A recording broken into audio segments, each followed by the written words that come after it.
Assalamualaikum warahmatullahi wabarakatuh. Yang terhormat Ibu Parawati, MPD, dosen pengampu mata kuliah Bahasa Indonesia, serta teman-teman yang saya hormati. Perkenalkan, nama saya Vita Apra Putri selaku moderator akan memandu jalannya presentasi pada kesempatan ini. Pada presentasi kali ini, kami akan menyampaikan materi yang berjudul proposal penelitian, proposal kegiatan, laporan hasil kegiatan, dan hasil kegiatan. Kami berharap penyampaian materi dapat berjalan dengan lancar serta menambah pemahaman dan wawasan bagi kita semua. Saya Ibu Nadana Putri sebagai non-tradisi dan saya Natasha Lestari sebagai pemateri 1. Saya Natasha Masai sebagai pemateri 2. Saya Febianti sebagai pemateri 3.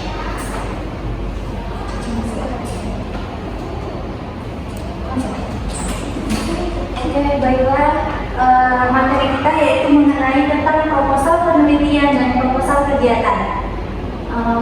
Mendesain proposal penelitian dan proposal kegiatan ini ada membangun konteks teks proposal. Yang membangun konteks berarti menyusun bagian awal proposal agar membaca memahami latar belakang, urgensi masalah, dan alasan proposal tersebut yang dibuat.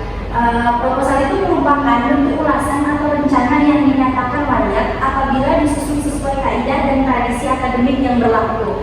Penyusunan proposal ini perlu kita lakukan secara objektif, sistematis, dan terencana, serta disajikan dengan isi yang tepat dan penggunaan bahasa yang akurat serta dapat diterima. Selanjutnya itu menelusuri dan menganalisis model teks proposal, melaporkan hasil penelitian atau kegiatan yang termasuk pengolahan dan analisis data bukanlah hal yang mudah dan sering diabaikan, baik dari segi kebahasaan maupun ketepatan waktu pelaporan. Padahal laporan tidak disusun dengan bahasa yang tepat akan sulit dipahami, sementara keterlambatan pelaporan menyebabkan dan temuan tidak segera diketahui oleh pihak. Karena itu penulisan dan publikasi laporan yang tepat waktu sangat penting agar manfaat teoris dan praktis dan penelitian atau kegiatan dapat segera dirasakan. Selanjutnya itu ada proposal penelitian. Secara umum, proposal penelitian ini membuat latar belakang, rumusan masalah dan tujuan. Manfaat penelitian ditinjau dari teoretis yang mencakup teori utama dan penelitian terdahulu, kerangka pikir, asumsi atau hipotesis, sumber data atau subjektif penelitian, instrumen pengumpulan data, metode penelitian, teknik analisis data, serta daftar pusaka sementara, yaitu penyusunan daftar pusaka harus mengisi konvensi atau kaidah penulisan yang tepat. Selanjutnya ada unsur-unsur proposal penelitian. Yang pertama itu adalah pendahuluan. Tahap pendahuluan proposal penelitian memiliki latar belakang rumusan masalah, tujuan, ruang lingkup, dan hipotesis yang berfungsi memberikan landasan pemikiran, menentukan fokus masalah serta arah dan tujuan penelitian. Latar belakang menjelaskan alasan pentingnya masalah diteliti, pendekatan yang digunakan serta manfaat penelitian. Rumusan masalah membuat pokok persoalan yang dapat dirumuskan dalam bentuk pernyataan dengan karakteristik berbeda antara penelitian kualitatif yang bersifat eksploratif dan penelitian kuantitatif yang menekan perbandingan, hubungan, dan atau deskripsi antar variabel. Yang kedua itu adalah landasan teori dan tinjauan pustaka.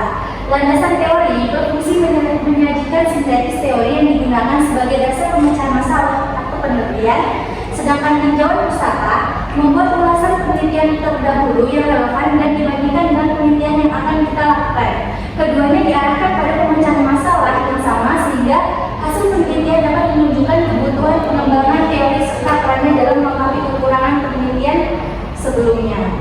Selanjutnya ada metodologi penelitian. Metodologi penelitian menjelaskan pendekatan dan jenis penelitian, subjek atau sumber data, teknik serta instrumen pengumpulan data, prosedur penelitian, dan teknik analisis data. Bagian ini berfungsi dapat dipertanggungjawabkan secara ilmiah.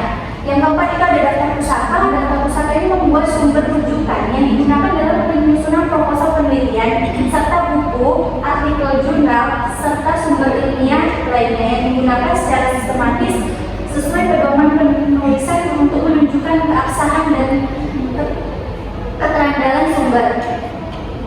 Lanjut, Mas. Baiklah, selanjutnya dilanjutkan oleh Bapak Ibu. Di sini saya akan menjelaskan tentang mendesain proposal penelitian dan proposal kegiatan. Ada proposal kegiatan yang dirancang untuk penelitian melahirkan untuk kegiatan-kegiatan yang berkaitan dengan tugas-tugas akademik yang dikerjakan oleh mahasiswa. Kegiatan-kegiatan meliputi seminar, kongres, loka karya, pelatihan, pengabdian, magang, dan sebagainya. Di dalam proposal kegiatan ada unsur-unsur. Yang pertama, pendahuluan. Tahapan pendahuluan berisi uraian tentang latar belakang kegiatan yang akan dilaksanakan, pentingnya kegiatan dilaksanakan, tujuan, manfaat, dan strategi yang digunakan untuk melaksanakan kegiatannya. Yang kedua, tata laksana kegiatan. Tahapan tata laksana kegiatan adalah tahapan yang menyajikan strategi yang akan dilakukan dalam pelaksanaan kegiatan, termasuk langkah-langkah yang akan ditempuh. Yang ketiga, penutup. Tahapan penutup digunakan untuk menyampaikan harapan agar setelah diusulkan proposal kegiatan itu diterima dan menghasilkan sesuatu seperti yang direncanakan. Yang keempat, simpulan. Setelah melakukan observasi dan analisis, tahapan-tahapan yang dimaksud pada proposal kegiatan adalah tahapan-tahapan yang membentuk proposal itu secara keseluruhan. Tahapan-tahapan itu adalah struktur teks dengan urutan. Yang kedua, mendesain proposal penelitian dan proposal kegiatan. Menganalisis formulasi bahasa pada proposal, manfaat proposal, dan pihak yang diberi proposal. Bahasa proposal bersifat kaku, formal, objektif, dan nasional. Proposal berfungsi sebagai pedoman bagi pengusul serta bahan pertimbangan kelayakan bagi pihak penerima, sehingga harus disusun secara santun, persuasif, dan meyakinkan. Yang kedua, merekonstruksi teks proposal adalah menyusun ulang proposal penelitian atau kegiatan dengan bahasa sendiri tanpa mengubah struktur, isi, dan bentuk. Yang ketiga, menyusun teks laporan yang baru. Menyusun teks laporan yang baru merupakan kegiatan menulis kembali laporan dengan memperhatikan struktur, isi, dan kaitan kebangsaan yang tepat. Yang keempat, membuat rangkuman. Rangkuman adalah penyajian isi materi secara ringkas, padat, dan sistematis tanpa menghilangkan garis utama. Laporan hasil penelitian dan hasil kegiatan. Yang pertama, membangun konteks teks proposal. Membangun konteks teks laporan merupakan tahap awal dalam penyusunan laporan hasil penelitian maupun hasil kegiatan. Pada tahap ini, penulis memberikan gambaran umum mengenai latar belakang, tujuan, dan motif kegiatan atau penelitian yang dilakukan. Konteks disusun agar pembaca dapat memahami alasan melaksanakan penelitian atau kegiatan serta mengetahui fokus permasalahan yang dibahas dalam laporan. Dan selanjutnya akan dibahas oleh pemateri ketiga. Baiklah, saya akan melanjutkan materi ketiga atau materi yang terakhir. Itu adalah melakukan hasil penelitian dan hasil kegiatan. Yang pertama itu menelusuri model teks laporan. Menelusuri model teks laporan penelitian. Menelusuri model teks laporan penelitian adalah kegiatan mempelajari contoh laporan penelitian untuk memahami struktur, sistematika, dan kaidah kebahasaannya. Kegiatan ini bertujuan untuk memberikan gambaran penulisan laporan penelitian yang sistematis, objektif, dan sesuai kaidah ilmiah sebagai acuan penyusunan laporan yang baik dan benar. Yang kedua, menelusuri model teks laporan kegiatan.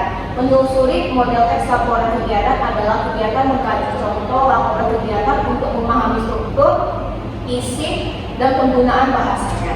Kegiatan ini bertujuan memberikan pemahaman tentang penyusunan laporan kegiatan yang sistematis, buntut, dan sesuai kaidah bahasa Indonesia yang baik dan benar. Yang kedua, melaporkan hasil penelitian dan hasil kegiatan. Menganalisis hubungan genre pada setiap tahapan teks laporan penelitian dan laporan kegiatan. Laporan penelitian merupakan tes ilmiah yang disusun secara sistematis untuk menyampaikan proses dan hasil penelitian secara objektif dan dapat dipertanggungjawabkan.